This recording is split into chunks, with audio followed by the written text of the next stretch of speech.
ہمارے یہاں دارالعلوم دیوبند میں جب دورے کا ہم آخری سبق پڑھاتے ہیں تو میں طلباء سے ایک سوال کرتا ہوں، ارے وہ مولویو یہ بتاؤ تمہیں کس نے پڑھایا؟ تو کوئی کہتا ہے میرے ابا نے پڑھایا۔ تیرے ابا کہاں پڑھاتے؟ دارالعلوم نہ ہوتا تو تیرے ابا کہاں پڑھاتے؟ کھیت میں پڑھاتے؟ دکان میں پڑھاتے؟ وہ کہتا ہاں دارالعلوم دیوبند نے پڑھایا۔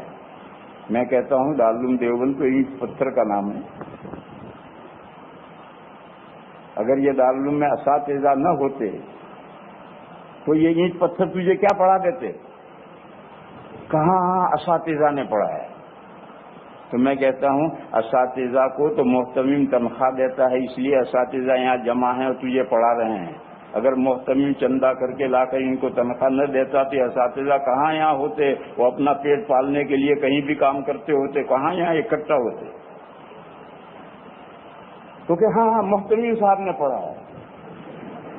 تو میں کہتا ہوں محتمم صاحب کو لوگوں نے چندہ دیا تبھی تو انہوں نے مدرسہ چلایا۔ اگر لوگ چندہ نہ دیتے تو کہاں سے محتمم چلاتا؟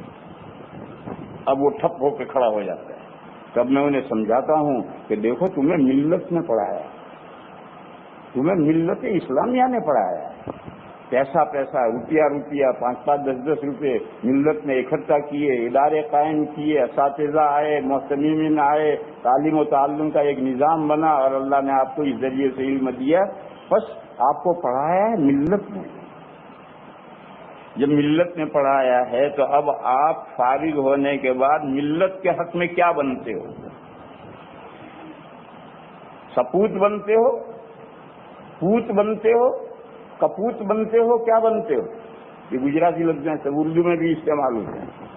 سپوت وہ اولاد ہے جو باپ کا نام روشن کرے، پوت وہ اولاد ہے جو نہ باپ کا نام روشن کرے نہ باپ کا نام بدنام کرے، اور کپوت وہ اولاد ہے جو باپ کا نام بدنام کرے۔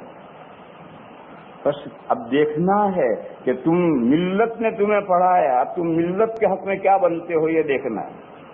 اگر تم نے جیسا ملت نے تمہیں پڑھایا، دین سکھلایا، اگر تم نے ملت کی خدمت کی کسی بھی لائن سے، دیکھو کوئی لائن متعین نہیں ہے ملت کی خدمت کرنے کی، بے شمار لائنیں ہیں، کہیں سے کسی لائن سے آپ نے خدمت کی ملت کی تو آپ ملت کے حق میں سپوت بنے، اور آپ نے کوئی خدمت نہیں کی، مگر جو پڑھا اسے محفوظ رکھا تو آپ پوت ہیں۔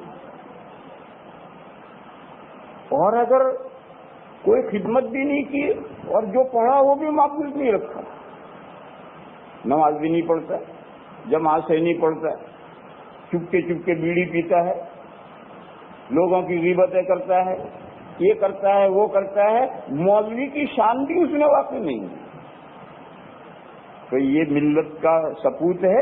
نہیں۔ پوت ہے؟ نہیں، یہ کپوت ہے۔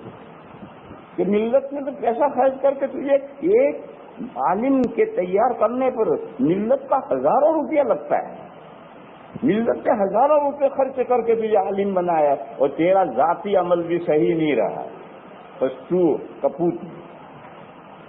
لہذا میرے عزیزو یہ ہمیشہ یاد رکھو کہ کم سے کم اپنی ذات تک تو اپنے پڑھے کا لحاظ کرو، اور اصل ذمہ داری تو یہ ہے کہ ملت نے تمہیں تیار کیا، اب تم ملت کو تیار کرو۔ ملت نے تمہیں تیار کیا، اب تم ملت کو تیار کرو۔ تو ہر جزاء الاحسان الا الاحسان، ملت نے ہمارے ساتھ احسان کیا تو ہمیں بھی چاہیے کہ ہم ملت کے ساتھ احسان کریں۔ یہ چند مختصر سی باتیں عرض کی تھیں، اس کو ذہن میں رکھو اور اس کے بعد اگلی زندگی اپنی سنوارو اور اگلی زندگی میں آگے بڑھو۔ جن کی استعدادیں بن گئی ہیں وہ تو دوسرا اقرا شروع کریں، اور پہلے اقرا کے 7-8 سال ہیں، دوسرے اقرا کی کوئی نہایت نہیں ہے، مرے گا تو وہ اقرا پورا ہوگا۔